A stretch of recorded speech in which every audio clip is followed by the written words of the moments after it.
Can we do it?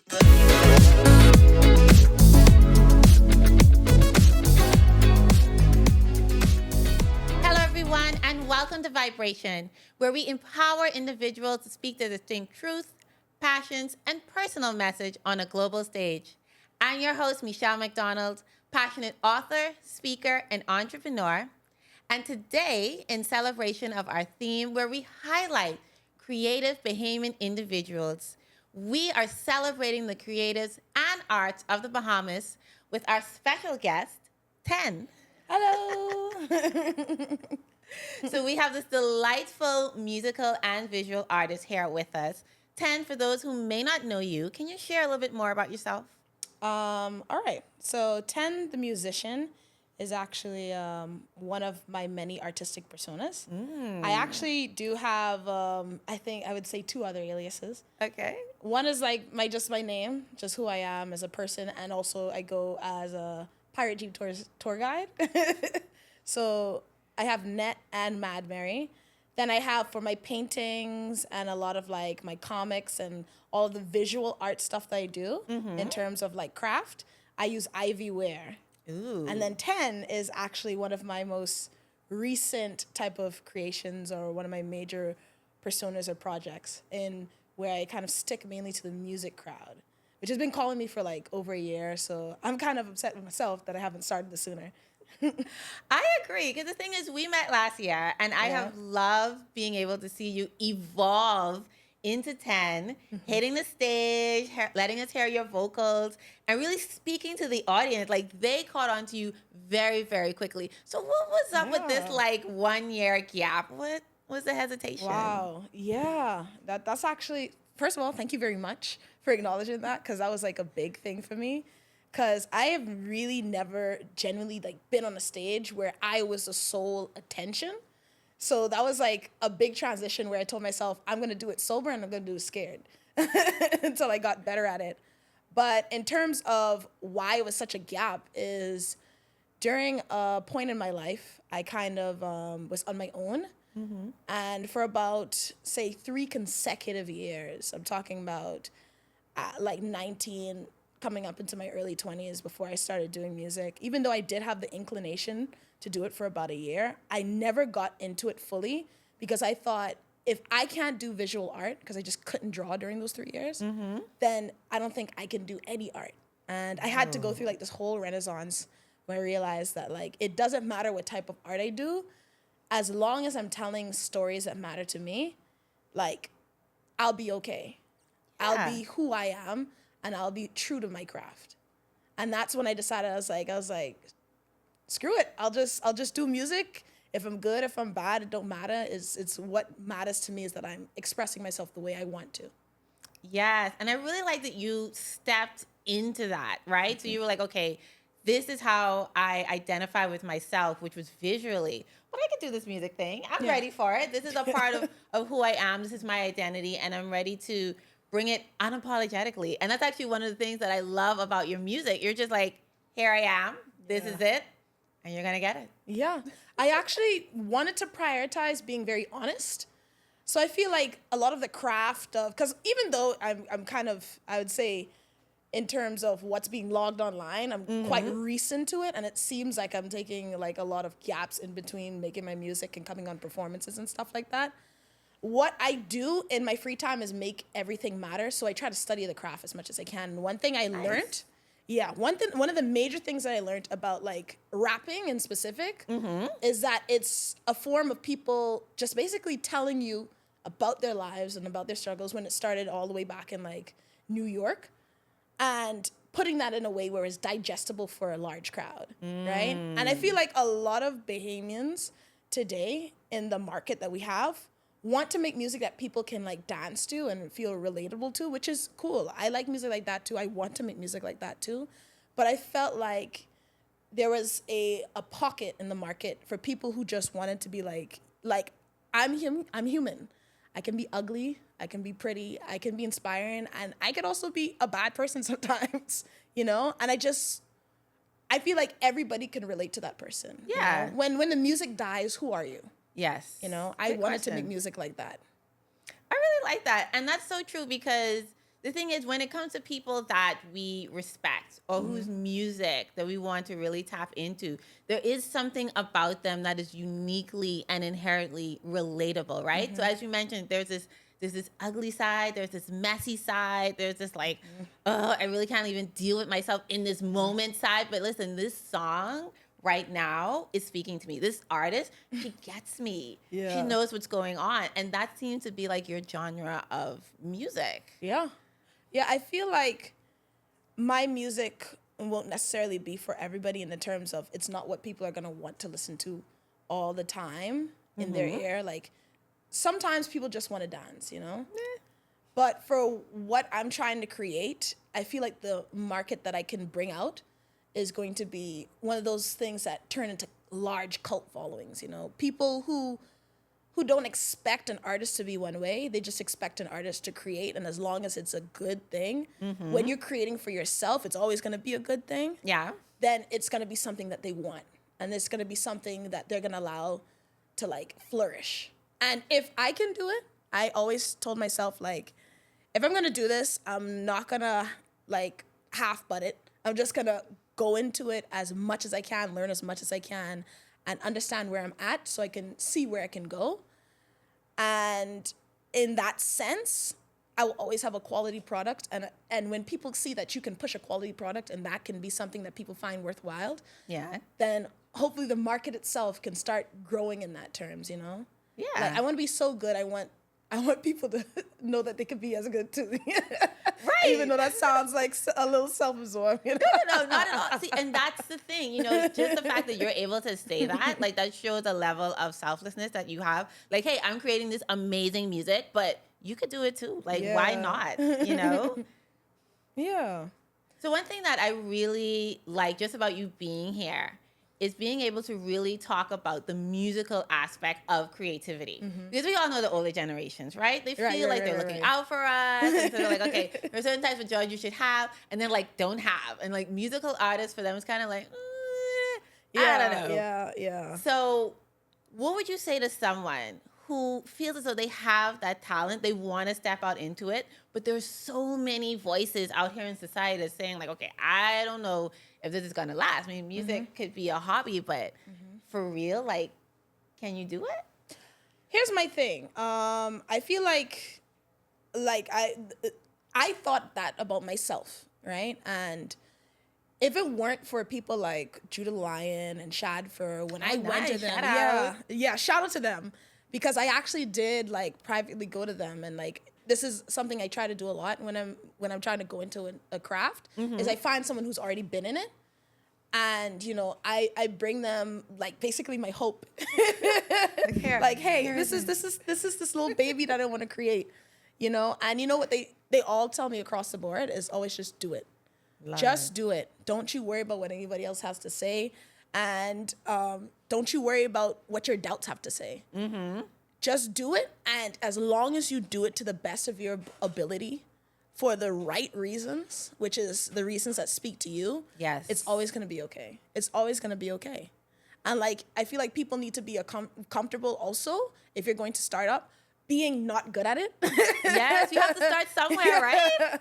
Being not good at it.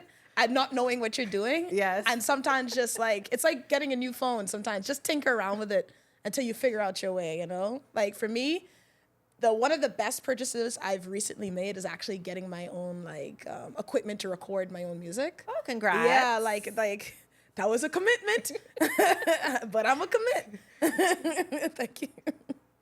And that's really important. I like that you mentioned like investing in yourself, because of course we have to start where we're at. You know, use your phone. Maybe you have a little tripod here and there. You know, you stop at all of these different like open mic night events and everything. Yeah. But if you want to level up, you have to invest in yourself in different ways. And so it's really good that you shared that, so that people know like that's okay too. You know, you don't have to kind of like stay where you're at and just accept that. Yeah. Actually, speaking of when it comes to like a lot of open mic events, like if it wasn't for me, it almost felt like the black box was like me having like a sign from the heavens that I should just like go out there and perform my music. Because for a while I've had like different producers helping me like put together songs, which is where you hear like the stuff that was performing at the Black Box once a month at the Dundas. That's where UGG, literally labeled UGG, and intuition actually came around during a time where I didn't know where I was gonna live, but all I had was like the hope of my creations one day helping me get through life. And when things like that came around, having that space for Bahamians to say, like, you could just go out there and perform in like-minded crowds, it's like beautiful. If you can find like-minded crowds where people can not just, they don't even gotta say, wow, this is the greatest thing since sliced bread. Don't even look for people saying that. Look for people saying like, oh, okay, here's another creative. Exactly. Like, here's another creative. That's all you need. And that's easier to get than you think. All you gotta do is create. Yes. That's it. And put yourself out there. You know, we can celebrate you if you allow yourself to be seen. Yes, actually. Yeah. I'm gonna I'm gonna write that down. Yeah, that was Nice. So, speaking of the Black Box, I really want to give them a shout out. It has been such an amazing opportunity to be a part of this committee. I won't be able to list everyone, but definitely want to mention Nadine, Crystal, Pascal, Jason, EJ, Jojo, also Aaron, and Josh, some of our amazing committee members. So I brought this out. This is our logo. Hey. Wow. And just so you know, we have open mic nights, and we appreciate every single creative that comes out. And we support you, we encourage you, and we want to see you shine. So stay tuned for our next one. Shall we put that up there? Shall we put that up there? Rest this right on the side of me. And boom. Love it. Wow. Also, yeah, on the terms of Black Box, please, I want to say this. I just want to put this out there. Thank you all, all of you, for like being some of the first people to like believe in me. Right? Like, believe in me outside of myself. So thank you. It was our absolute pleasure. And girl, I was so proud seeing you up on that stage. I was like, you go, girl. You go 10. You know, I used to have a panic attack after every performance. Really? After every performance, I used to have a panic attack. I used to go in that room and just be like... And the thing is, that's just like how real it is to you, you know? And I don't think people kind of like get that. I think they feel like, once you've established yourself in like whichever craft it is, that those things don't affect you, but they do. Yes, they do. And it doesn't get less, honestly. I feel like, if anything, all the stages of like anxiety that I feel just starts being more and more delayed rather than not being there. Like, sometimes I'm on stage and I just be like, you know? Yeah, it's like, this is happening. And then once you start doing it, it just flows, right? Yeah. And it's not even that, honestly, to manage like expectations for anybody who does want to like perform out there, like it won't flow sometimes. It's not going to flow all the time. I think in time, it will. And I definitely feel more and more as I used to just drive in the car coming up to like Black Box events, just replaying my audio and just mouthing it, just so I wouldn't like slip up on stage, and I still would slip up sometimes. And a lot of it is thinking at first. It'll be a lot of thought at first, but you just gotta like muscle memory it through. Yeah, listen, it works. Before you know it, you are singing, you're performing, you're like, oh, this is me, and then you just do it. You just do it. Yeah. Definitely something very important to remember. So 10, we're gonna have our rapid fire section. All right. Okay. Should I sit up? Or? Get ready. Get a little ready. I want you to say the very first thing that comes to mind. All right. All right. So, favorite Bahamian artist or band? Ooh. Let's see. Favorite Bahamian artist would actually be Kentario. Nice. Kentario. Okay. It would have to be him. Nice. Okay. Conch salad with or without mayo? Oh, please. Like, She's like, is this a question? Without extra salty, extra spicy. Oh, yeah. Yes. Okay. Like, extra salty, extra spicy. I like mine with extra lime and extra pepper. So I feel you, girl. Yeah, like, feel you, like extra you spicy. sickles with the mayo? Like, Jesus. What is that, right? Lord have mercy. Okay. Favorite performance to date? Favorite performance personally for me? Yes. Okay, let me see. I would actually have to say my very first performance. My very first performance when I got out there and I was literally in my pom-pom shorts. And the crowd of people was like surrounding me. Some people, because y'all change up the seat in every black box. So some people was like on the wall, and then some people was on the stage, but everybody was like, the chairs were full. Oh, yeah. And I just went around there, and it was like the first time, that magic of someone hearing that, like, hearing you for the first time, and the first thought of you was like, oh, they could actually, like, she could actually, Yeah, like you can see it on their face, and they're moving, they're like, and then it's like a moment of validation that it's just like, wow, like, I could do this. I could actually do this. And girl, listen, you rocked it. Every time you come out, people are cheering for you from the very 1st one. They were like, oh, yeah, this is the jam. Yeah. And you asked them to sing, and they were singing. They're like, yeah. And I feel like I actually contribute most of my like crowd like control skills to my job as like a tour guide. I worked in tourism for about 3 years consecutively. For the first 2 years, I was a rum tour guide. Sometimes I would be touring people up to like 27. Like 27 drunk adults. It was amazing. Then I got into like Jeep tours, and it was a little bit more of an intimate setting. So it was like, I feel like my whole life sometimes is lined up for me to do the things that I want to do the most. Nice. Yeah. I like that. So do you feel like you're still in alignment with what you want to do as a creative? I feel like I am. I do feel like I am. The only thing right now is that being realistic with myself, as someone with many passions, and I'm pretty sure there's other people out there who have a lot of things they're doing at the same time, especially in the art community. That's very common. Yep. Mm-hmm. Very common. Like, you got people doing stage plays, music, all of that, videos and stuff. It's knowing that you're only 100%. You can't be 100% in everything. You can't have 3 things and be 300%. Like, I have to literally prioritize, and it feels like I'm killing my darlings sometimes when I do that. Oh. But it's like, it's my way, not even my way, it's a way of managing yourself and making sure you don't overgive. Yes. Yeah. Yes. Especially art demands you to give, especially of yourself and your soul, but your soul only can stretch so far. Yes, very true. It can only stretch so far. And speaking about different aspects of creativity, you are a visual artist. Yes, I am. You had displayed some of your pieces at one of our Black Box Open Mic Night events. And we had a lot of persons just looking about, asking questions, really getting into it. So what does visual art mean to you? Visual art is a person's interpretation of the world around them. That's it. That's all it is. And if you mix up anything around that definition, I feel like it just turns into something else, But visual art is one thing that, like, I grew up hearing a lot from my teachers, my art teachers. Mm-hmm. God bless my art teachers, specifically Preston Hannah. That's a shout out to you.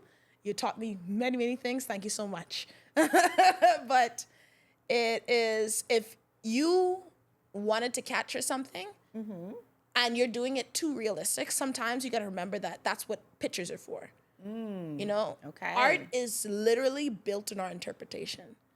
If you want to take a picture of it, take a picture of it, Not to put down any hyper-realistic artists out there, but you need to interpret to give it life, Yeah. Yeah. Interpret. And just from your definition, I'm kind of getting why people use like sketches a certain way when they use like charcoal, different lines, things like that. And at first you feel as though you can't connect. You're just like, what is it? I'm trying to understand. But if you really like take a step back, you get it. It doesn't look like what we normally see on the surface. It's their interpretation, but it's real. It's raw. It's magnetic. Yeah.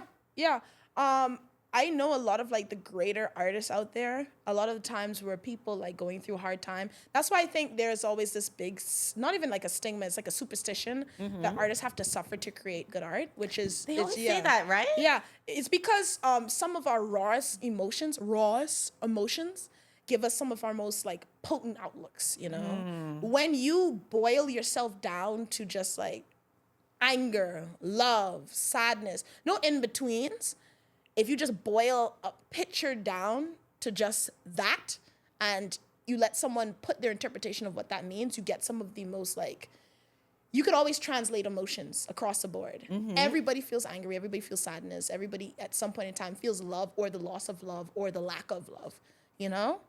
So most artists, when they're putting that in there, a lot of the times the most commonly felt emotion would be the negative ones.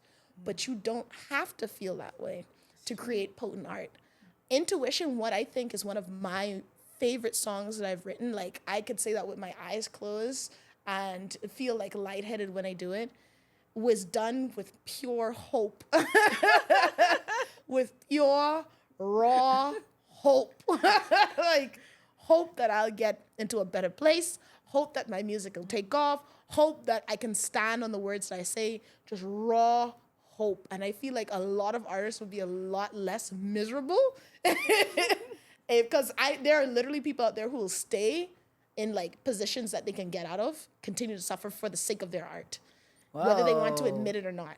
That's a sacrifice. That is that's more like a self-sabotage in my opinion. Like you're sacrificing your joy because you feel like you can get a lot more out of your art that way. But it's not the only way. I feel like if there are like routes, there are options, you know? Yes. And you don't always have to take the route most traveled. I agree. I absolutely agree. And I like how you mentioned hope, right? That's something that keeps us alive. It keeps our passion going. And especially when it comes to being a creative, having hope really helps us to find our next piece of work, our next inspiration. Right.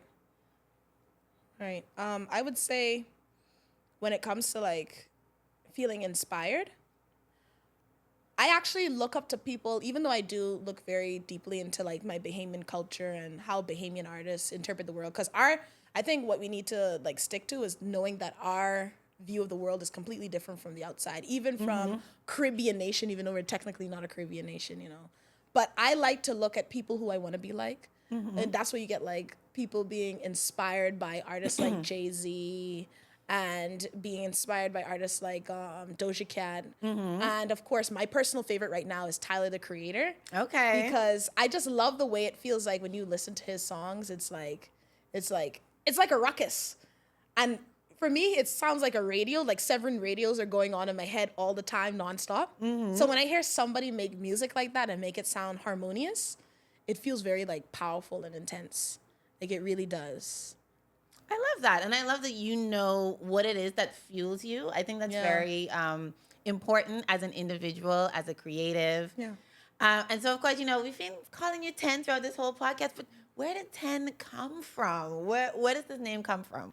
Actually, so I was running through a few names. I was actually going to go by my visual art name, which is Ivy Weir. Okay. Right? And then it just didn't sit right with me. And then I was driving with my sis, Salem, right? Shout out to you. Yeah. I was driving with her in the car and I was like, I'm trying to figure out what I want to name myself, right?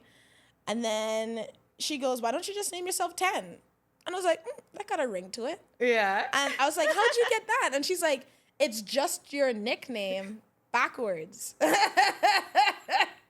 I thought, wow, isn't that genius? You know, just like, why not? Yeah. It like rides off the tongue really easily. It means a lot, and I feel like it's the perfect way to like embody my music. It's a persona, so it's not net. Right. But at the same time, I feel like it's some of my most blatantly honest work. Since it's still derivative of my name, I feel like that honors that side of it, you know? Yeah. I like that. I think that's a really good combination of like who you are, but also like where you're going. Yeah. And so I don't know if you've heard about like things like angel numbers and stuff like that. Like 444 means protection, 555 means change. So I like to look it up for like poops and giggles, right? Okay. So I looked at what 10 meant in terms of like angelic numbers. Okay. And it actually means wholeness and completeness and like balance, like 10 overall roundness, right? Yeah. So I was like, wow, this just lined up so perfectly. Like, how could I not use it? Yeah, that is so cool. Yeah, like how could I not use it? Like the universe is just plopping these good ideals in my lap. I might as well take it. Absolutely.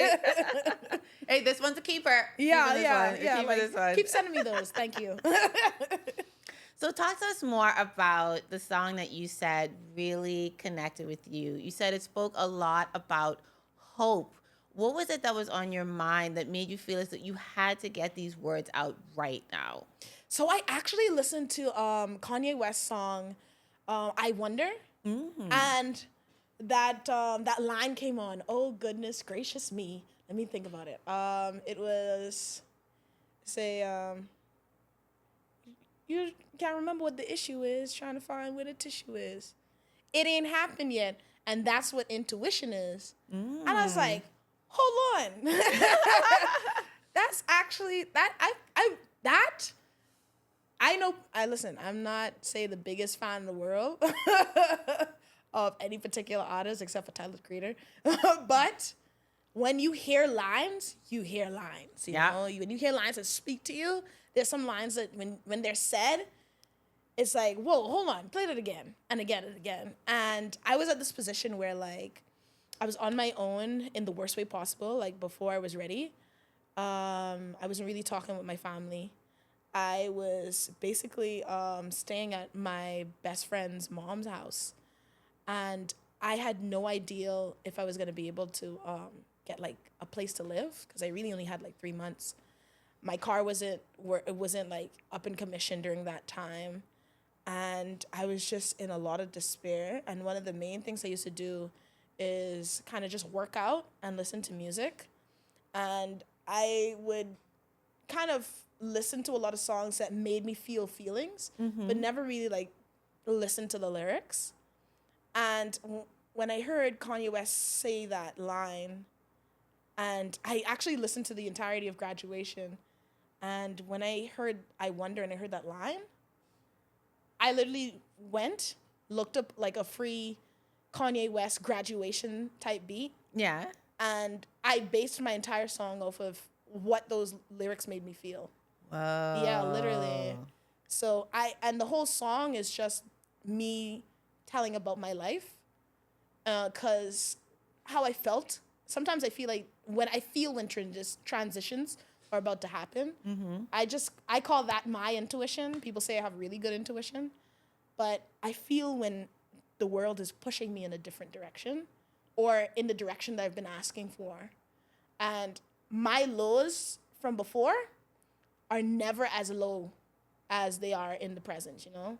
And no matter how low I am before, when I reach my peak again, it's gonna be better than last time.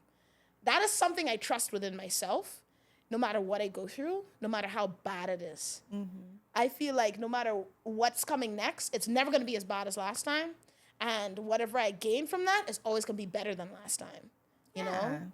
So I think intuition, if I could best describe it, because of course I can only really understand it to the level that it should be understood, is that it was me telling myself that it's gonna be okay. That remember who you are, and remember where you came from. Because even in the first lyrics, it's like, never been abroad that's been intuition, never lost my mind over simple living. Because when I came to this country, I didn't even have hair on my head, you know? I was just, we were a family that started off really small and slowly built up there. We weren't perfect, and I do love and respect my parents for everything they provided with me, especially my resilience. But who I am now, I just have to take from those lessons and just continue to do what's best for me in my life, in my lifespan. You know, some people only make it to 60. I'm praying on longer times. Get there, you girl. know? Yeah. Yeah. I love that. Thank you so much for sharing that, Ten. That was such a beautiful story. And Thank you. being able to reflect on your family just in thinking about that song. I mean, that is, wow. I'm honestly at a loss for words. Yeah. You know, I never was raised the most delicate. And I feel like a lot of Bahamians can feel that, which is also where that honesty aspect comes from in my music. Yeah. I feel like I love partying too, but sometimes I feel like I would have been more hardcore into Bahamian musical culture, like the way I am now, if a lot of more people were telling me about the sadness that they went through. You know, like I see people like once again Shad for tackling stuff like that, Yeah. and props to all of them for doing what I feel like I should have been hearing, and not even that it's not happened before, but I feel like in a sense where it spoke to my generation. Yes. You know, because music can be generational. Of course, there's some things that are absolute classics, but music can be generational, and people in our generation need to speak how we need to be heard and we need to be listened to. You know. Yeah. Yeah. And it really says a lot as to why it's so important for you to be here, because you are not only representing your generation, but you're able to interpret things in ways that they can understand, but also helping them to understand that, hey, you can be heard, Yes. and this message is for you, specifically, but you can also be a messenger at the same time. Yeah. You can be heard and you can talk and you can be listened to, and not just like noise in the background, like you could really be listened to. Yes. Down to like your core. Like you are a person. You have went through ups and downs. You have been a good person in some people's lives. You've been a villain in some people's lives. So what? Life is about what you make it in the present. And the last thing you want to do is live your life with any regret that you didn't try your hardest to be the best person you can be. You don't need to win the game of life. You just need to give yourself a pass. That's it. C's get degrees. You just need to get a pass. It's okay. You did that thing one time. Yeah. As long as you ain't putting nobody in detriment, like, come on, brother. Like you're going to be okay. Yeah. It's going to be okay. Yeah. Pat yourself on the back. I would hate to like be that guy who's like, things could have been worse, but things could have been worse. Right. Things could have been worse. The only type of people I ever be like, dang, really? Is like people who know they're like doing the worst for themselves, and they just don't want to put in the work to be better, And no one's saying be perfect, but like, I feel like not even say it's like our duty. Again, you do what you want with your life, to live with no regrets. But I feel like the best way to live with no regrets is to make sure you do right by not just you, but your fellow man, around you, If you put out good, I believe, I know it's positive, you'll get it back. You'll always get it back. You wondering why your life going up and down? Maybe look into your soul, brother. Look into your soul. Maybe look into your soul. We're all connected. Listen, I don't think you even realize the value of the message that you shared just now. You have probably helped at least a handful of people with that, because I just don't think it's said enough. Being able to give people hope, letting them know that you can grow from your past experience, from your challenge, from your difficulty. There is more to you, more to your life. And that's also where music comes in, right? It's so powerful. I think that we underestimate just how much it can do, how much of a difference it can make in someone's life. And just you being able to speak and you being here and talking about the song that speaks the most to you says a lot to that. Yeah. And once again, thank you for having me here. Honestly, these moments, even though I'm living in it right now, it's one of those things where I just have to pause and look around the room and go oh my goodness, this is happening. You're here. Oh my goodness, there are people who want to hear what I think. Yes, and that's lovely. Yeah, that's absolutely lovely. And I want to do right by people like that. Yes, and I believe that you will. Just for being your awesome, bold, unapologetic self. Yeah, you'll be doing it.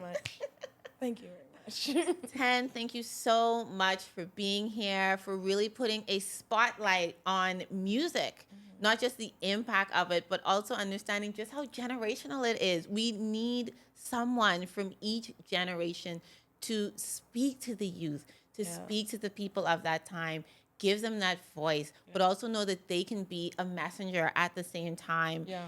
And you just being able to step into not just who you are now, but knowing that there is more to you, and you're willing to see that happen. Like, that is just chef's kiss. Yeah, thank you very much. And I love just having like my front row seat to it all. It's going to be amazing. And I just truly appreciate you just having a stance and backing that up with everything that you do, your art, your music, just everything. Yeah. You have risen. I love it. Thank you very much. Like, I sometimes I see people out there, like, especially like you, just watching people do their own things and like being in places where they feel like they can be, just be. And I look up to people like that, I look up to I know I like to say, like, I just said that the youth can really only speak to the youth, but like we also do look to the older generation for guidance. Like, everybody matters. The youth look at us, and we look at y'all, and y'all look at who came before, and they look at who came before. At the end of the day, the village still raising everybody. Mm-hmm. Hello. The village is still raising everybody, even if the way the village looks has changed over the years. Yes. And like so appreciative of people who are able to just go out there and do their thing. So people like me feel more and more comfortable every day to go out there and do their thing. I'm watching, at my tender age, Bahamians become idols. And I feel like at one point in time, even if it's not with me, I'm gonna witness the next Sidney Poitier in something. Mm-hmm. Yeah, not just acting. It could be in music. It could be anything. We're gonna have our own Rihannas at some point in time. I'm here for it. Like I see it happening, even if it's not like I'm gonna like. I hope I live to see it, but even if I don't, I see it happen. It's just a matter of time. We have done so much. We're laying down so many foundations. Yes, we've done so much, and I'm glad that we're becoming more and more comfortable with being polarizing. Yes, because being on an island where it's like a population of 400,000 people in total, but 2/3 of the population live on a 7 by 21 mile long island. You get a lot of like homogenous thinking, and I love that. Despite that all, especially with things like the World Wide Web, you got people who are willing to be polarizing. That's where you get progress. There you go. Polarizing. Yes. That's where you get progress. And we're all about progress. Yes. Yes. So a very, very special thank you to our guest, Ten, who continues to live out loud. We're here for it. We applaud her for everything that she has done and everything that she will continue to do. Keep shining, girl. Love you. I shall. Thank you so much. Thank you so much. You're welcome.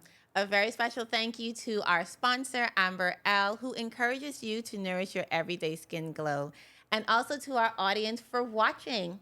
I encourage you and invite you to tune in next week for another episode of Vibration, where we raise your frequency and amplify your truth. Bye, everyone. Bye-bye. Stay safe.